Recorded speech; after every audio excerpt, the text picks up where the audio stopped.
Today we're going to be doing eyeshadow inspired by the Ballerina Bride makeup artist on Instagram. Let's get right into it. We're going to go in with the She Glam highlighter. I'm going to go in with my finger. I'm going to go up like this. Really blend it in. Also going to go in here and bring it over and put it directly on the eyelid as well. So where I have blue eyes today, we're going to be using the Aurora Escape palette. Dip in with this extra sensory blue. All right, let's do it. So I want the blue to be right here. It's going to be like a very creative look. It's also going to come down my nose. Like right like that. And then I also want some right here. Now we're going to dip in with this pastel projection. All right, let's do this. Put it directly on the eyelid and we're going to build it up just a smidgen bit. Basically right there, and make sure to get a decent enough amount of pigment. Now what we're going to do is basically cut here, a little bit of concealer.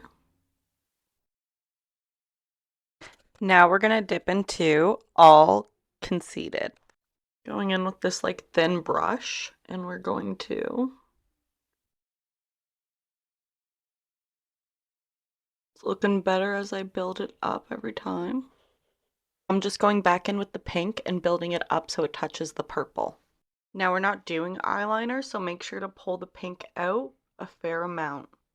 And now it's time to start adding some cute little gems. So I'm putting kind of a centerpiece one like right here.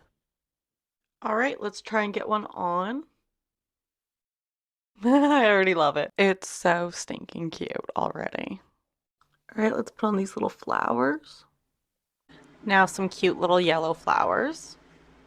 Now for a pretty pink one. And this will probably be our last big flower, but this is a little clear one. Put some glue down my nose for some smaller gems. Cute little mini white flower. Now for kind of like a big see-through butterfly, kind of. Now I'm going to add just like a few little like crystal gems here and there in some spaces, and I will show you the finished look. And this is the final result. What do we think? I'm like totally in love with this look. It might be my best look yet. I need you to go watch all the transitions, and I can't wait to see you next time. Bye!